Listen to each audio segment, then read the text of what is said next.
Il nous faut apprendre à taire là nos rancœurs et de surcroît nos sources d'informations au moindre couac qui peut surgir entre nous. Dans ce combat salutaire, parfois solitaire, mais très souvent solidaire, pour des gens dignes de foi. Mais ma foi, dans ce combat que nous menons, demeure aussi intacte que le tic-tac d'une montre suisse. Malgré certains qui en ont fait là leur affaire et n'en ont rien à faire de ce que cela peut nous coûter, de préjudiciable bien sûr, dans ce combat.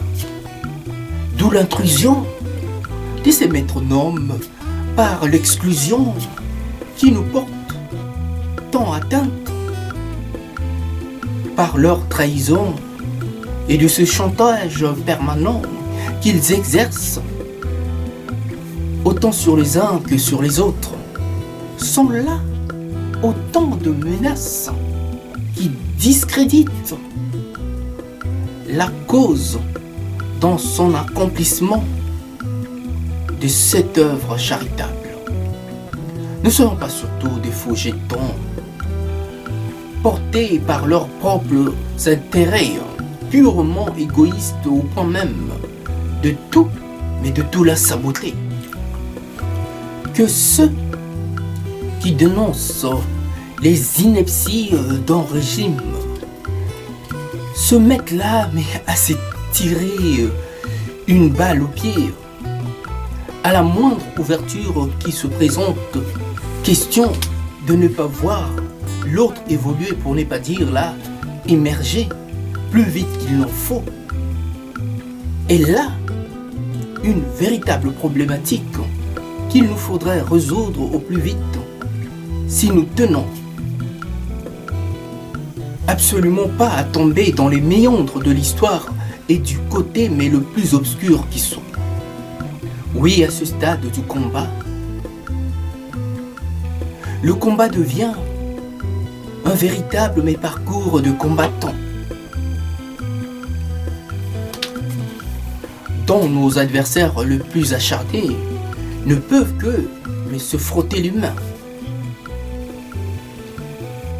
Et ce mal ne vient pas souvent de là où l'on croit, mais plutôt de ceux avec qui nous combattons. Alors j'en viens là, excusez-moi de me demander, mais qui sommes-nous véritablement et réellement pour saboter avec autant d'outrecuidance ce combat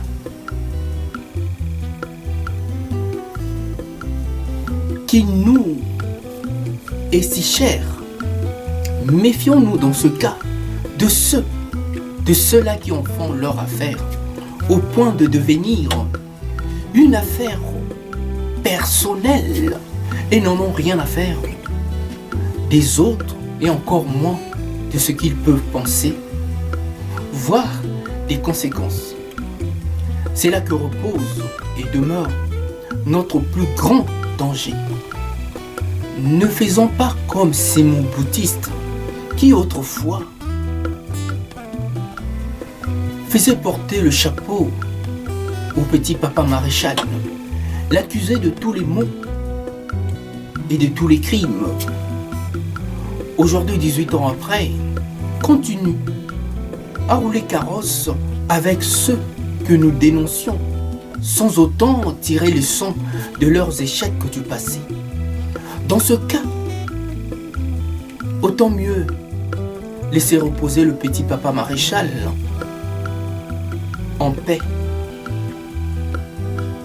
Car nous connaissons aujourd'hui les véritables ennemis du Congo. Ceux qui n'ont jamais su faire bande à part, toujours aussi prêts à la compromission qu'à la conspiration, comme nous sommes tombés dessus, ces fossoyeurs d'outre-tombe que nous dénoncions. Dans ce combat, il sera intéressant que chacun puisse mettre de côté son ego afin de servir au mieux cette cause qui nous préoccupe tant et qui n'est autre que ce corps malade qu'est devenue la République démocratique du Congo. D'où l'avènement de l'Isanga et de tant d'autres dans cette arène des gladiateurs avec une telle approche philosophique qui devrait là, mais apaiser les passions et tenir en garde ceux qui ont pour habitude de voir le mal partout, ceux qui ont pour habitude de mettre mais tout le monde dans le même sac. Nous nous sommes engagés pour le Congo. Nous nous sommes engagés pour les Congolais, de qui nous nous battons, et chacun avec ses moyens, là où il excelle. Telle est notre approche philosophique du combat, ce que ne semblent avoir compris certains à ce jour. Nous n'allons pas jeter, mais le bébé avec l'eau du bain. Si nous considérons le bébé comme étant le peuple congolais, nous n'avons que pour chien de garde notre approche philosophique de la société congolaise que nous souhaitons avoir, donc voir émerger dans un mieux mais vivre ensemble. Ne nous tirons pas dessus, convergeons plutôt ensemble dans la même direction, dans un but et pour le but final. La vision doit être partagée tant qu'elle fédère et nous n'en sortirons que ragaillardis en tant que bienfaiteurs, tant que nous ne lui jetterons du discrédit. Dans l'Isanga, nous avons fait de la communication une arme maîtresse pour une bien meilleure diffusion de l'information qui tient à notre philosophie. Dans ce combat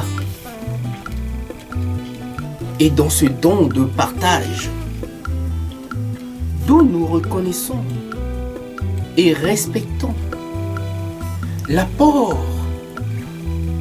de chacun, le combat des uns et des autres, d'où nous respectons le parcours, d'où qu'il soit, à Kinshasa, voire ailleurs, tant que l'objectif demeure toujours aussi clair. Ne nous dispersons pas pour si peu. La division n'a jamais été notre combat. L'unité sera toujours notre salut. Le chemin tant parcouru est plus important que ce qui nous reste. Oui, Congolais, dans ma chair, visionnaire, dans mon âme, qui ne désespère de voir un jour le renouveau d'un Congo meilleur, qui ne s'embrouille pour si peu, dont nous ne sommes que des bâtisseurs et non des aventuriers, mais des bâtisseurs d'un genre nouveau. Et pris par la passion de la paix et de la liberté, dont l'amour fait mouche. À bon entendeur, salut.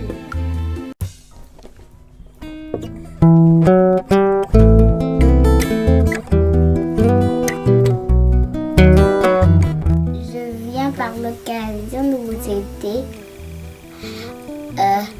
un joyeux anniversaire et une bonne année. Profitez bien de vos vacances et salut. Qu'emporte le vent, comme une voix, qu'emporte le vent, au-delà des mers. Profitez très bien de vos vacances. Je vous souhaite une bonne année. Joyeux Noël. Je dis aurivispicture.com. Une voix, sans foi, une loi, sans toi, mais une foi, sans loi. Joyeux Noël, bonne année, bye bye.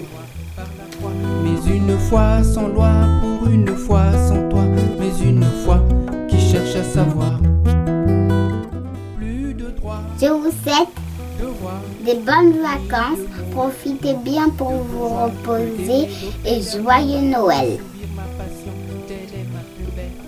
De la part de Michaela et de Papa Christian. Ma passion, telle est... Site aurivispicture.com. À bon entendeur, Seul. un jour tu t'en iras comme une voix qu'emporte le vent, comme une voix qu'emporte le vent, au-delà des mers. Un jour tu t'en iras comme une voix qu'emporte le vent, comme une voix qu'emporte le vent, au-delà des mers.